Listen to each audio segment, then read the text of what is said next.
He's on every night for like 5 straight months.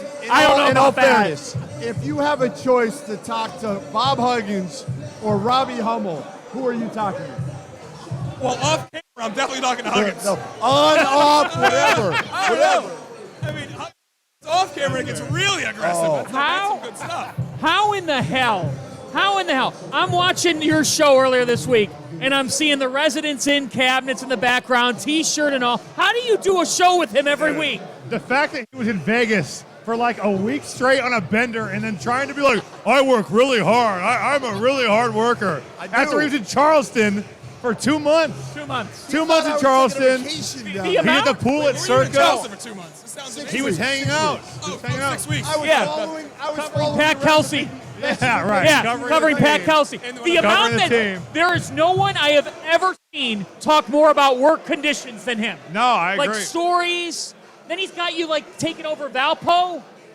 Yeah, he's put me up for the job. I did. I put his name in the ring for Valpo. You want to coach Valpo? I want to put my hat in the ring. He doesn't No. want to, but I'm putting it in there anyway. Oh, okay. I have So 0 that'd be a years pay cut experience. For you. I know you work really hard. I mean, I have 0 years experience, so I think I am very prepared to throw my hat in that ring. All right, let's turn to what we've got ahead this weekend. We've asked everybody that's been on this panel what their thoughts are. Your take on this Final Four is? I think people said, like, hey, is this going to be like the new norm to have 2 5s, a 4, and a 9? Bear in mind, last year was a year that had a ton of parity, too, and we had 4 blue bloods. We had an 8 seed that was Carolina. We had a 1 seed. We had a 2 seed. We had another 2 seed. So it wasn't – we had a very similar year, but the outcome – you can't predict it. That's why this thing is called March Madness. We don't have no freaking clue. As all of us sit there and do our brackets, and I'm sure yours sucked, and yours sucked, and yours sucked. Mine was a disaster, and that's just how this thing goes. And we watch every night. And and that other makes than Hummel. well, no, he works every night. We watch every night. Exactly. But you think you know what the hell you're talking about. We really don't. It's chaos. That's what the tournament is. I do think you'll see through the course of every year more parity. When we get to the end, it's just the same. It's the same old thing. It's a crapshoot. This Final Four will be entertaining. I think the first game will really be close with San Diego State and FAU, just how the game is going to be played. The next game more entertaining. Could be a bigger chance for a blowout. I'm not saying UConn's going to blow them out, but the way they play, if you don't play well, either team, it could get ugly. That's all. I think it's going to be fascinating to see as the COVID players move out and the fifth-year guys move out. What does that do to some of these smaller schools that have had the parity and have won in the NCAA tournament? Because that's going to. We got what? 2 more years? 2 more years of COVID. Yeah, it's going to be fascinating to see how that. COVID year. I'm done. Like I want it over. I do. I just. Tough break for those kids that went through COVID. Get them out. We don't need 26-year-olds in college now. I probably was about 26 when I was still in college, but I mean, you were like. I said you were 25. Were you? Everyone says that. I played 5 years. Ironic? You're I telling them played to get 5 years out. of college basketball. Everyone said it was 7. It was 5. Adam Seiko's on 6. Yeah, exactly. Adam Seiko, way more experience than I had. What year are you on in your profession?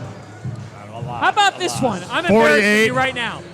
2 freaking days in a row. 2 freaking days in a row. He's at Starbucks. He goes, "Can I get a straw?" We're both getting nice drinks. They bring up the straw. Hummel, I kid you not. Where's the hole? I can't find it. He can't find. Are you blind? Dude is a disgrace. So. You should have seen him judge the dunk contest tonight. Oh, I was great. In the I first, was the best judge. First of all, I was the elite. How about humility? I was dude's- the best judge. Okay. How is that judged upon? he's made no layups in a college basketball game yet. He can judge a college dunk contest. He's never dunked in his life. Were you harsh? So he's not qualified for one. But then, in the first round, he was giving players who didn't even complete a dunk 4s. And then in the second round, we had a player lay it up and make it, and he gave him a 3. How does that make sense? He made it. His last 3 quotes have been, "I'm a good guy. I'm done with COVID." And what the other I'm the one best was, judge. I'm the best judge. Not yet. I'm the No, best he was judge. not. He was not the best judge. Who was the second best judge? Not Hummel. Phyllis, definitely. No doubt. Jay did a great Yo, job. who won, by the way? Who won it? I was working. Dude from Georgia Southern. He was really good. He was good. Yeah, there was really good dunks, creative dunks. Yep. Like dunks that I've never seen. Yeah. Like one of the That's hard to kids, do right now. Darius McGee went up, made a layup, and the kid came from underneath and like windmilled it from behind. Like Okay. I'd never seen anybody do that. It was good. No, we did great Creativity. Yeah. All right. Let's Here's my thing. Go ahead. Today. Go ahead. When I went to the media day today, it really hit me the difference. Yeah. Last year, Duke, Carolina, Villanova, Kansas, and you had media day was packed, like you couldn't find a seat. Today you go, there's like 5 people in there for FAU. There's like 10 people in there for San Diego State. There might have been 20 people, 25 people for UConn. It just doesn't have the same juice, whether it's media-wise. I'm very curious to see what the arena is going to look like Saturday night. I know. I don't know. Also in this town, though, too. Right. Like, this town is not like a college basketball hotbed, and there's got the Astros going on the same night. Yeah. Somebody told me I think there's a Rockets game, Two Rockets too, games, Friday and Sunday. which is like in between games. One of them's the Lakers. So I think your point is well taken. Also, I ask you this: is there a bigger college basketball issue though there? Because in Radio Row, as you did, it was quiet in there. Yeah. No, nobody, I think there's a Media, bigger. yeah. I think there's like a bigger signal that there are things college basketball has to do to change to What? garner audiences. What are they? What are they? What do Yeah, they have to do? I think basically people boil it down to a 3 or 4 week sport now for the casual fan. And I think scheduling has to totally change. I'm over conferences, and I don't give a crap about conference games, and I don't think casual fans do either. Big Ten fans do, ACC fans do, SEC. But if you're not connected, you want the big brands playing. So I think that you switch In up. November and December, they better play. But scheduled games, like forget Think going about to a opening night. Opening night was Horrible. awful. I think you need to. I think you have to have like every league come together and say we're done doing non-conference, conference. Mix it all up because nobody cares, and have 10-pole games every single month, maybe every week between blue blood from November I'm so to March, in. and start doing that, and that will help things a little bit. But they won't do it. These guys won't do it. It requires a desire to change. Like, look at Buzz Williams is the greatest example. He knows this. Like Texas A&M. Play somebody. You didn't get it. Now, you got in this year. But That's last like a year, you Family didn't Feud get in number one because you answer. didn't play anybody. On the board. You go play a worse non-conference schedule this year. Like, you can't do that. You got to What? What are you laughing at me? No, we just both The fact said- that you always go back to Five. Buzz Williams. Because he doesn't play anybody. We Like, said that would have been number They one made on the the NCAA Family tournament. Feud board. That's what his goal was. I mean, he accomplished his But- goal. but here's Go ahead. But here, there's Buzz one. But I understand what you're saying. I agree with that. But I also want, like Mark Few said after they played UCLA and Duke in the same week 2 seasons ago in Vegas, he was like, "We need this for college basketball." He knows it and he gets it. But we need him to get it. But he has to do it. No, He has I- to but do I it know- because of his league. But I get that. But his thing is also he has an understanding of the bigger picture. Sure. And you need Hubert's got to feel the same way. Shire's got to feel the same way. Yeah. Izzo's got to feel, and the brand name schools, because Buzz playing somebody is fine, and that's good for him. Yeah. But I'm talking about moving the meter. schools. There's like Yeah. 12 Big schools that move the meter, and they all got to play each other. Look, the other thing is this here. I just waking up on the Monday after Selection Sunday, when there are a bunch of guys who have busted their asses to make the NCAA tournament, and the talk on social media is what a guy in the portal is going to do for his next stop. Where is he going? What's he going to add? And is every portal add to a team not quality add by this coach? Quality add by this coach. Great Look, get. I get it. Great get. Great get. To me, I understand. I'm all for player movement. I'm all for that.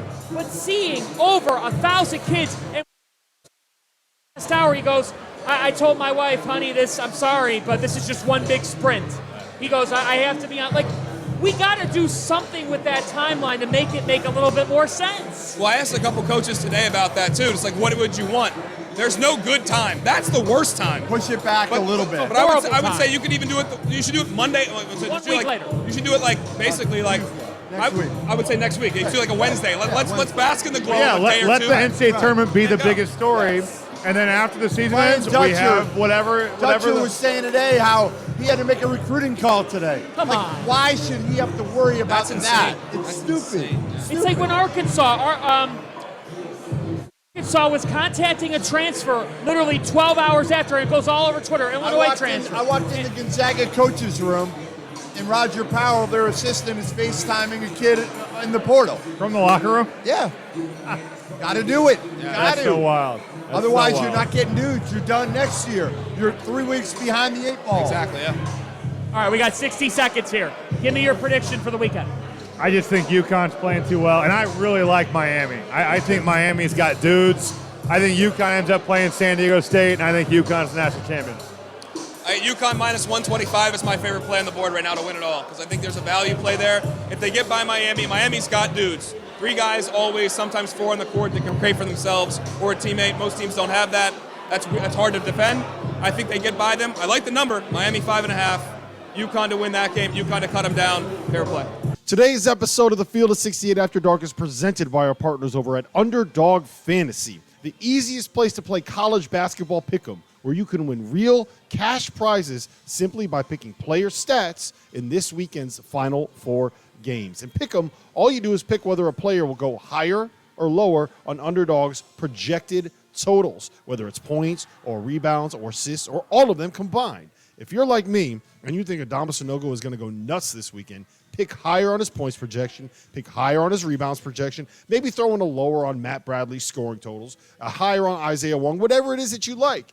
Put them all together, and if you hit them all, then you can win as much as 20 times your money on a single game. Underdog's slick mobile app is easy enough that dummies like Jeff Goodman have even figured out how to use it. So go to UnderdogFantasy.com or download the app and use the code FIELD, that's FIELD, to get a 100% deposit match up to $100.